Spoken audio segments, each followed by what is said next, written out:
उत्तराखंड प्रदेश की 5 लोकसभा सीटों पर पहले चरण में यानी कि 19 अप्रैल को मतदान होना है। ऐसे में जो तमाम राजनीतिक दलों के बड़े नेता हैं उनके दौरे भी लगातार जारी हैं और इस वक्त हमारे साथ उत्तराखंड प्रदेश के मुख्यमंत्री पुष्कर सिंह धामी जी मौजूद हैं, जो लगातार एक दिन में 4-4, 5-5 जनसभाएं, रोड शो, रैलियाँ कर रहे हैं।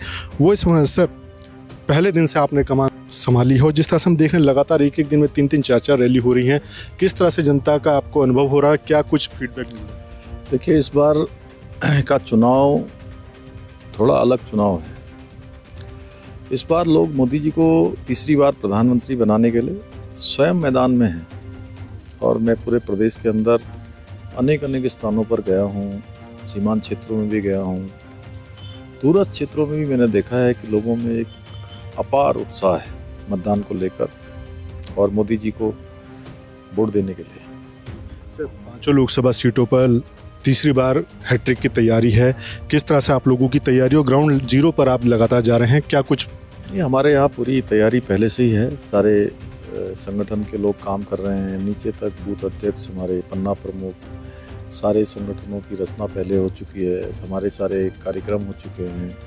हम पहले भी सरकार के स्तर पर भी जो केंद्र सरकार की योजनाएं हैं वो धरातल पर आ रही हैं। विकसित भारत संकल्प यात्रा हुई है, लाभार्थी सम्मेलन हुए हैं और हमने मातृशक्ति के उत्सव किए हैं बड़े बड़े, और ईजा बेणी, दीदी भूली, चेली बुआरी, ऐसे अनेक कार्यक्रम हमने राज्य के अंदर हर जनपद में किए हैं। अपार संख्या में मातृशक्ति आई है, महिलाएं आई हैं। उन्होंने एक तरह से मैं कहूँ तो इस बार महिलाओं ने भी ठान रखा है कि मोदी जी को तीसरी बार प्रधानमंत्री बनाना है।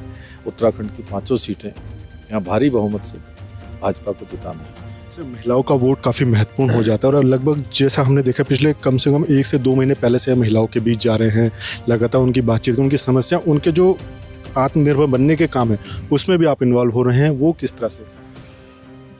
राज्य में महिलाओं का इस राज्य को चलाने में बहुत बड़ा योगदान है, इस राज्य को बनाने में भी बहुत बड़ा योगदान है।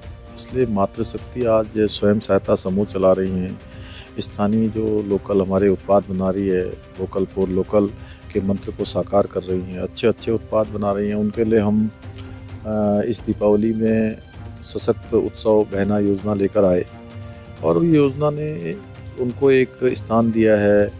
उनके उत्पाद बनाने के विपणन के जो रास्ते हैं वो रास्ते खोले हैं माननीय प्रधानमंत्री जी के हाथों से। यहाँ पर उनके कर कमलों से हाउस ऑफ हिमालय हमारा राज्य का एक ब्रांड है, उस ब्रांड को भी उनके उद्घाटन हुआ है।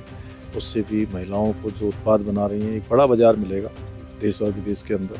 सर, आपने कई ऐसी बड़ी योजनाएं दी हैं जिसको कई अन्य राज्य भी इम्प्लीमेंट करने की तैयारी कर रहे हैं, लेकिन उत्तराखंड में विपक्ष उनको बिल्कुल भी सिरे से नकार रहा है, गलत साबित कर रहा है।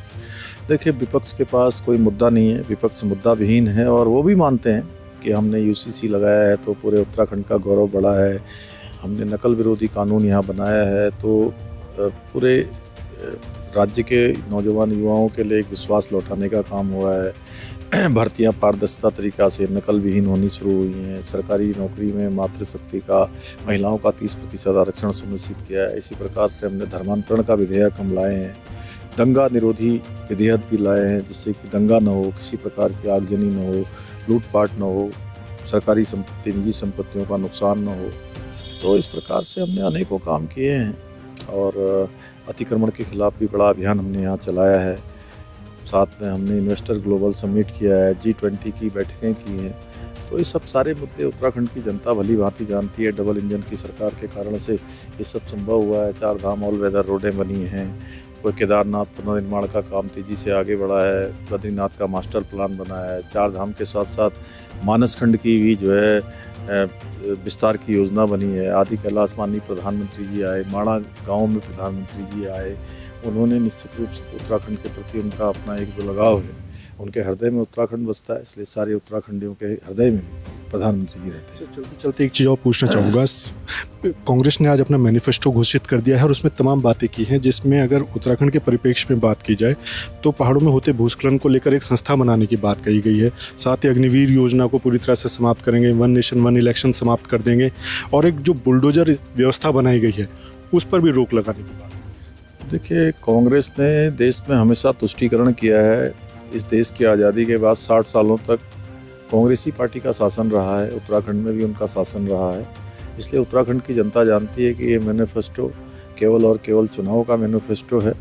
अगले 15 दिनों का मैनिफेस्टो है।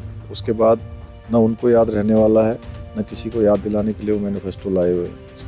ये थे मुख्यमंत्री पुष्कर सिंह धामी, जिन्होंने कई मुद्दों पर पंजाब केसरी समूह के साथ बातचीत की है। और साफ है कि जो कांग्रेस का घोषणा पत्र है वो भी केवल 15 दिनों का ही घोषणा पत्र होगा। ना वो जनता को याद रहेगा और ना ही आम उत्तराखंड के कांग्रेसी को। अपने सहयोगी रुपेश नेगी के साथ अजीत काम्बोज, देहरादून।